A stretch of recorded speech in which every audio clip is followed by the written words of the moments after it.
The Paradox of Pride, Why Black Communities Struggle While Others Advance by Jihad Zenith. African American culture is anchored in two powerful value systems, interconnectedness and resilience. These qualities allowed our people to survive slavery, endure Jim Crow, and ignite the civil rights movement. We cherish traditions such as Sunday dinners and Kwanzaa, and we hold deep respect for elders while viewing authenticity as sacred. Yet these cultural treasures exist alongside contradictions that weaken our foundation. We celebrate family bonds, but we also lead in family violence. We champion resilience, yet most of our labor still serves non-Black owned institutions, echoing the dynamics of 1860. Contradictions in family and economics. On the surface, we pride ourselves on kinship and heritage. But how true is this pride if only 2% of African American income is spent at Black-owned businesses and just 12% of Black workers are employed by Black-owned companies? The contradiction is stark. We love our families, yet we undermine progress by failing to support the businesses that would feed, employ, and uplift them. The numbers prove it. Median Black wealth is just $12,000 compared to $140,000 for whites. Our pride is not translated into collective economic power. Learning from Asians and Mexicans. The systems of oppression, racism, discrimination in lending, redlining, and mass incarceration affect all minorities. Yet Mexicans and Asians have leveraged cultural values to outpace us, often in our own neighborhoods. Mexicans embody familismo and personalismo. They keep money circulating within their community, prioritize Mexican-owned businesses, and practice co-parenting networks, compadrazgo, that strengthen family and economic ties.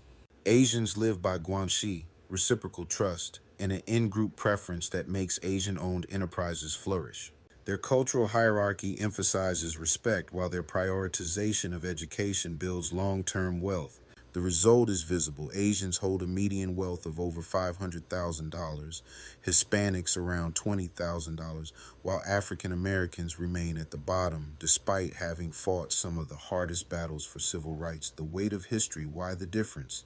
Slavery and systemic racism deeply fractured Black families in ways not mirrored in the histories of Asians and Mexicans in America.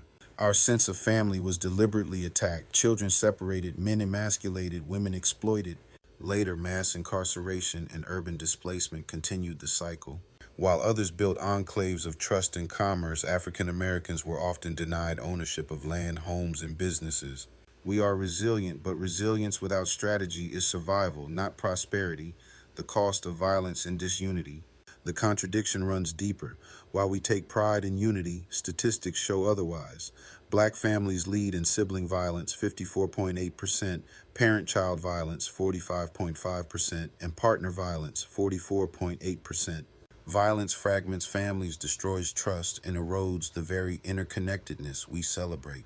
Cycles of trauma spill into economics, disrupted education, poverty, unemployment, and fractured community bonds. The strength of a people lies in its ability to unify. When unity is poisoned by violence, progress slows to a crawl toward a stronger foundation. So yes, it is safe to say the foundation of the African American community is not solid enough to build generational wealth, stability, and unity in its current form. The systems are against us, but we cannot ignore how internal contradictions magnify external barriers. If we are to evolve like Mexicans and Asians, we must 1. Reinvest in ourselves, commit to Black businesses, circulate wealth within our communities, and reduce dependence on non-Black corporations. 2. Heal our families, break cycles of violence through therapy, accountability, and cultural revitalization rooted in heritage. 3. Adopt do-for-self principles, embrace the teachings of Marcus Garvey, Malcolm X, and Booker T. Washington by prioritizing education, entrepreneurship, and community control. 4. Build unity with discipline. Replace pride without substance with tangible solidarity, hiring, teaching, and protecting each other. Conclusion.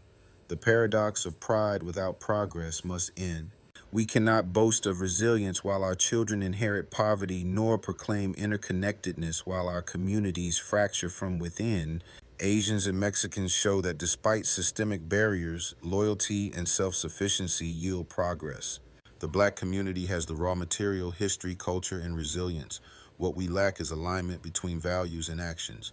Only when we make our pride tangible, our resilience strategic, and our unity consistent will we finally build the generational wealth and stability our ancestors dreamed of.